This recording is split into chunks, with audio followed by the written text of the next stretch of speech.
Sobrang lamig pala dito.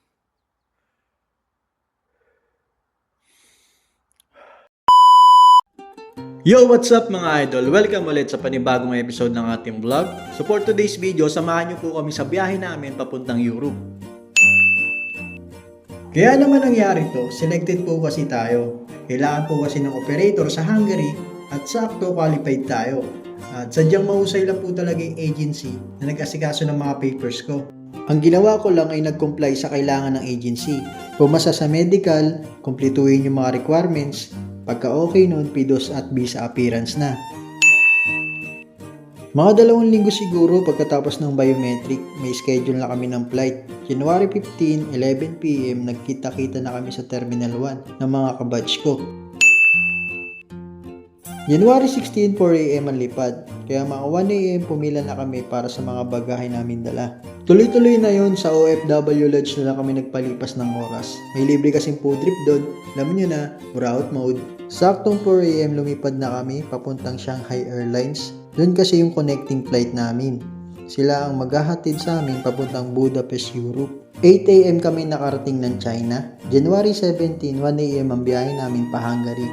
Kaya sa Shanghai terminal namin inintay yung kasunod na flight namin.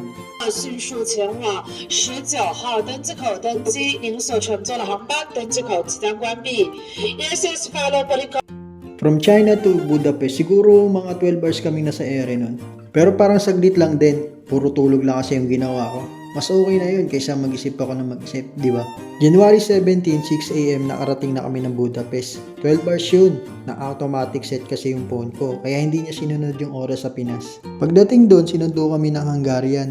Dinala kami sa office nila para pumirma ng kontrata. Dinaan din kami sa pagtatrabahuhan namin para mag-orientation. At last destination namin ay dun sa accommodation. Tapos, pagkatapos noon, natulog na ako. Sobrang pagod ng biyahe na yun. Puro upo, tayo, pila ang ginawa. Kaya dahil dyan, dito na natin tatapusin tong video na to. Ngayon nasa Hungary na tayo. Hanggat nandito ako, gagawa ko ng mga video. Kaya mga idol, huwag kayong mawala. Hanggang sa muli natin pagkikita. Paalam! きらめく汗がこぼれるのさ覚えてないこともたくさんあっただろう誰も彼もシルエット大事にしてたもの忘れたふりをしたんだよ何もないよ笑えるさ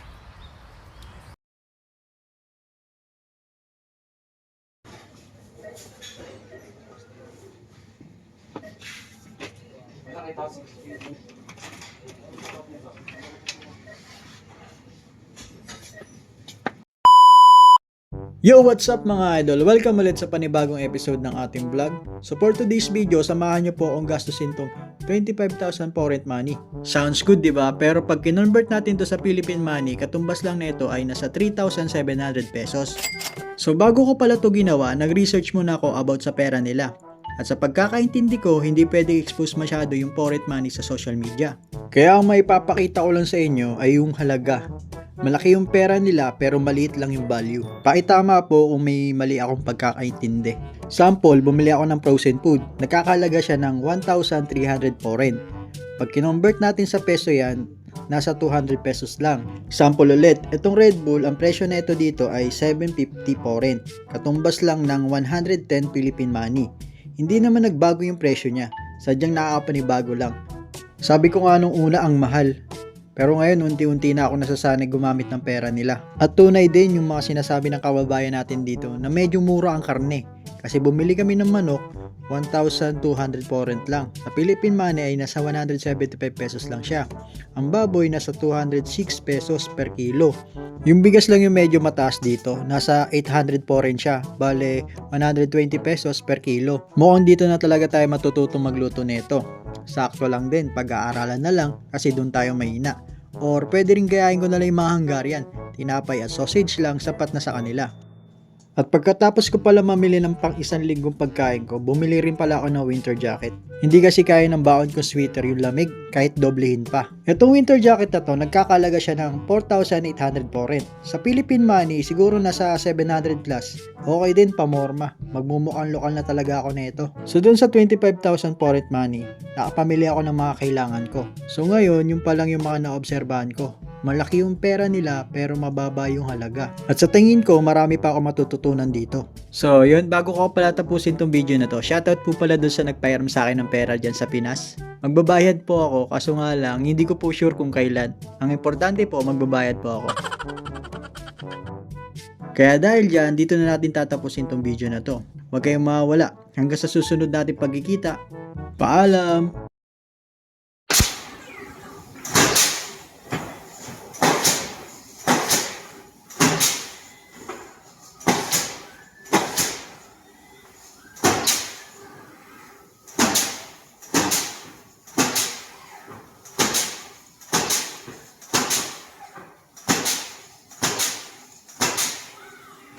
Ang angas no? Robot yung bumubuo ng paleta.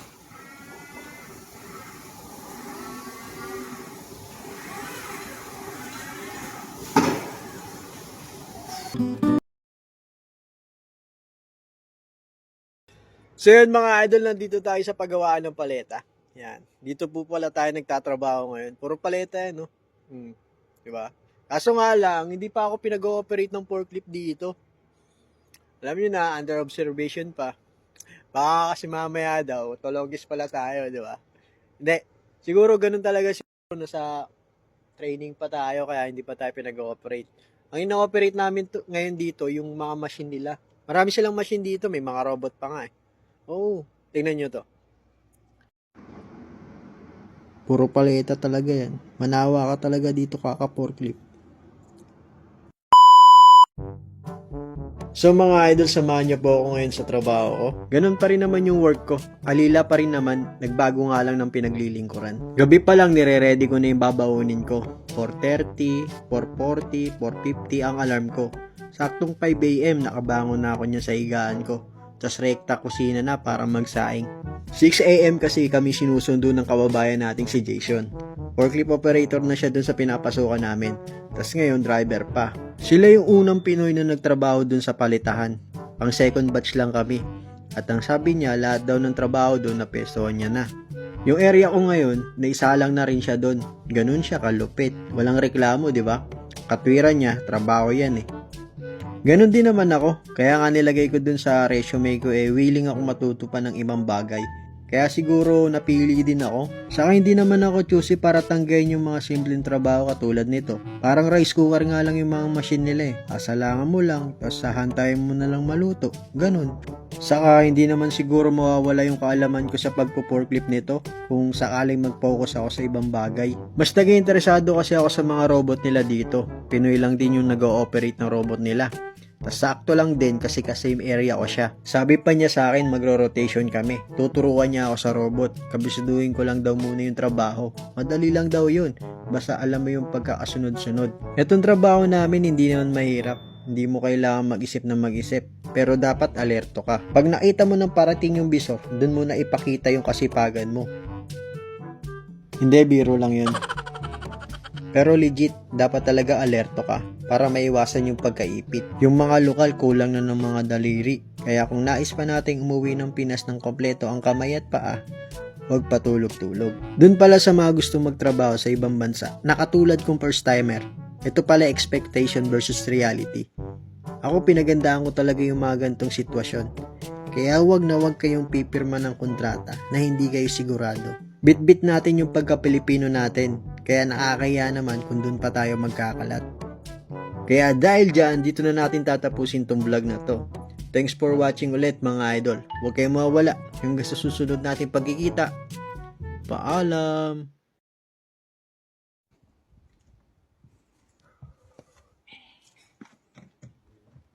Yan ang Conor Bill. Siya pala yung nagturo sa akin kung saan yung dako ng gawain dito sa Hungary. Tapos ngayon, papunta kami ngayon sa pagsamba. Tara mga idol, samahan nyo kami.